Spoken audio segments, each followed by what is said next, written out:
This is my first visit to SpeedCon at Gurugram. It's an excellent conference with an amazing attendance, what I see, and very exciting sessions.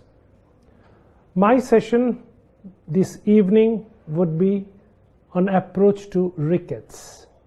Rickets, as you know, is an important disorder of bone mineral metabolism which can affect children as well as adults. When it affects children, we call it rickets.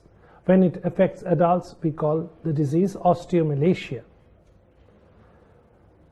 When it comes to rickets or osteomalacia, the commonest and the most prevalent cause comes to our mind is nutritional rickets. That is, nutritional deficiency of vitamin D, calcium, or even phosphates.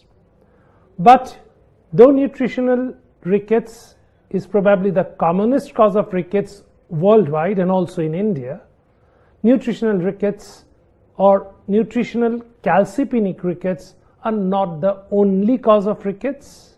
Rickets may be broadly classified into calcipenic, phosphopienic, and due to disorders of bone mineralization. Among the calcipenic rickets, as I said, commonest is nutritional deficiency, but then there are other causes like vitamin D dependent rickets type 1 and type 2, and we have the vitamin D resistant rickets, which basically is the phosphopenic rickets.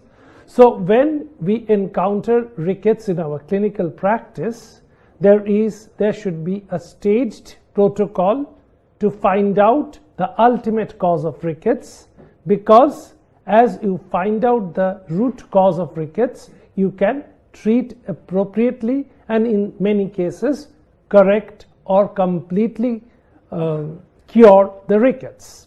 So basic thing, when a child comes to us, we have to confirm that indeed the child is suffering from rickets.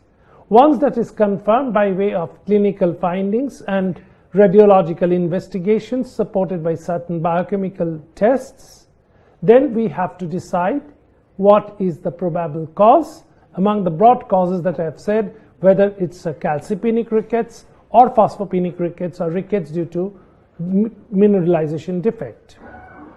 So the next step is to have an idea whether we are dealing with calcipenic or phosphopenic rickets. My talk will elaborate on these, how to differentiate between calcipenic and phosphopenic rickets.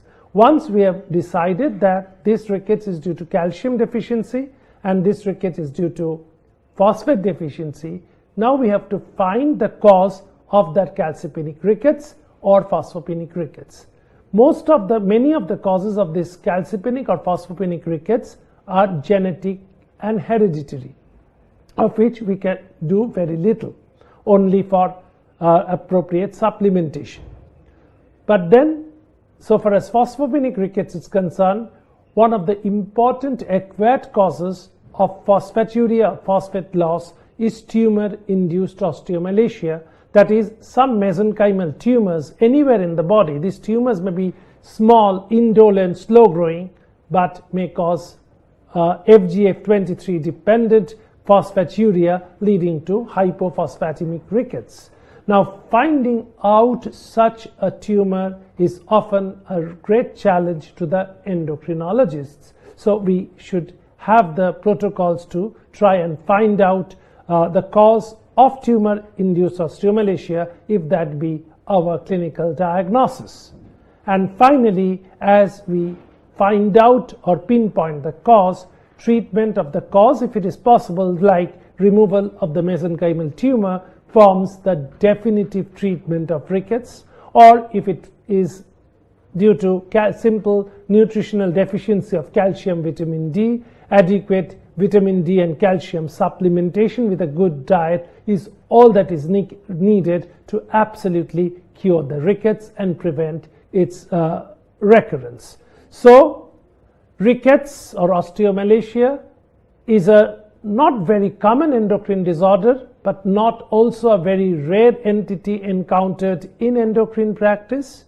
If you encounter a child with rickets, Your approach should be a logical, stepwise one as to confirm the existence of rickets, assess the severity of the rickets, and find the etiology wherever possible and devise appropriate therapeutic means so as to give the best treatment available to our patients. Thank you.